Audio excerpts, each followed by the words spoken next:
എല്ലാവർക്കും നമസ്കാരം. മേക്ക് സ്റ്റുഡിയോയിലേക്ക് സ്വാഗതം. ICC മെൻസ് T20 വേൾഡ് കപ്പിന് ശേഷം ഇന്ത്യ കളിക്കാൻ പോകുന്ന കംപ്ലീറ്റ് ഫിക്സ്ചേഴ്സ് ഇപ്പോൾ പുറത്തു വന്നിരിക്കുകയാണ്.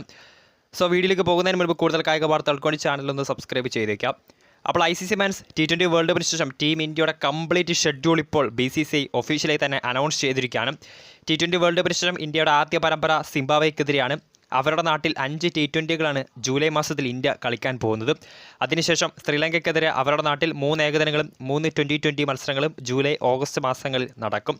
അതിനുശേഷം തുടർച്ചയായി 2 പരമ്പരകൾ ഇന്ത്യ നാട്ടിലാണ് കളിക്കാൻ പോകുന്നത്. ബംഗ്ലാദേശിനെതിരെ 2 ടെസ്റ്റും 3 T20സും സെപ്റ്റംബർ ഒക്ടോബർ മാസങ്ങളിൽ. അതിനുശേഷം ന്യൂസിലൻഡിനെതിരെ ഒക്ടോബർ നവംബർ മാസങ്ങളിൽ 3 ടെസ്റ്റും. പിന്നീട് ഇന്ത്യ വീണ്ടും ഒരു എവേ പോരാട്ടത്തിന് പോവുകയാണ്. ഓസ്ട്രേലിയക്കെതിരെ അവരുടെ നാട്ടിൽ നവംബർ ജാനുവരി മാസങ്ങളായി 5 ടെസ്റ്റുകൾ കളിക്കും.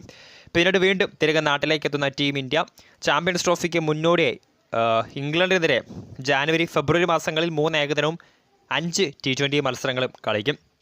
അതിനെല്ലാം ശേഷമായിരിക്കും പാകിസ്ഥാനിൽ വെച്ച് നടക്കുന്ന അടുത്ത വർഷം നടക്കുന്ന ചാമ്പ്യൻസ് ട്രോഫിക്ക് ടീം ഇന്ത്യ തയ്യാറാകാൻ പോകുന്നത്.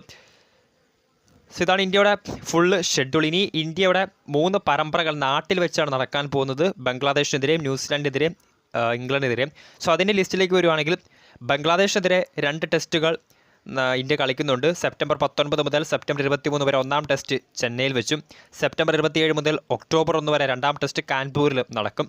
3 T20 മത്സരങ്ങൾ. ഒന്നാമത്തേത് ധരംശാലയിൽ ഒക്ടോബർ 6-നും 2-ാം T20 ഒക്ടോബർ 9 ഡൽഹിയിലും 3-ാം T20 ഒക്ടോബർ 12 ഹൈദരാബാദിലും ഇന്ത്യ വേഴ്സസ് ബംഗ്ലാദേശ് പോരാട്ടം നടക്കും.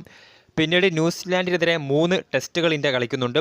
അതിലൊന്നാമത്തെ ടെസ്റ്റ് ഒക്ടോബർ 16 മുതൽ ഒക്ടോബർ 20 വരെ ബംഗളൂരുവിലും 2-ാം ടെസ്റ്റ് ഒക്ടോബർ 24 മുതൽ ഒക്ടോബർ 28 വരെ പൂനെയിലും 3-ാം ടെസ്റ്റ് നവംബർ 1 മുതൽ നവംബർ 5 വരെ മുംബൈയിലും നടക്കും. പിന്നീട് ഇന്ത്യയുടെ അവസാനത്തെ ഹോം സീരീസ് ഇംഗ്ലണ്ടിനെതിരെയാണ്.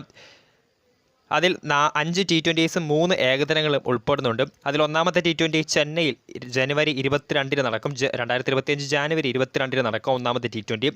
രണ്ടാമത്തെ T20 ജാനുവരി 25 കൊൽക്കത്തയിൽ നടക്കും. 3-ാം T20 ജാനുവരി 28 രാജ്കോട്ടിലും 4-ാം T20 ജാനുവരി 31 പൂനെയിലും അവസാന T20 5-ാം T20 ഫെബ്രുവരി 2 മുംബൈയിലും നടക്കും. അതിനുശേഷം 3 ഏകദിനങ്ങളും ഇന്ത്യ കളിക്കുന്നുണ്ട് ഇംഗ്ലണ്ടിനെതിരെ. അതിൽ ഒന്നാമത്തെ ഏകദിനം ഫസ്റ്റ് ODI നാഗ്പൂരിൽ ഫെബ്രുവരി 6-നും 2-ാമത്തെ ODI കട്ടക്കിൽ ഫെബ്രുവരി 9-നും അവസാന ഏകദിനം ഫെബ്രുവരി 12 അഹമ്മദാബാദിലും നടക്കും. സോ അതിനുശേഷമായിരിക്കും ടീം ഇന്ത്യ ചാമ്പ്യൻസ് ട്രോഫി പ്രിപ്പറേഷൻസിന് വേണ്ടി പോകാൻ പോകുന്നത്. സോ ഇതാണ് 2024-25 കാലണ്ടർ ഇയറിലെ T20 വേൾഡ് കപ്പിന് ശേഷം ഇന്ത്യ കളിക്കാൻ പോകുന്ന ഫുൾ സീരീസിൻ്റെ ഷെഡ്യൂൾ. വീഡിയോ ഇഷ്ടപ്പെട്ടാൽ ലൈക്ക് ചെയ്യുക, ഷെയർ ചെയ്യുക. കൂടുതൽ വാർത്തകൾക്കായി ചാനൽ സബ്സ്ക്രൈബ് ചെയ്യുക.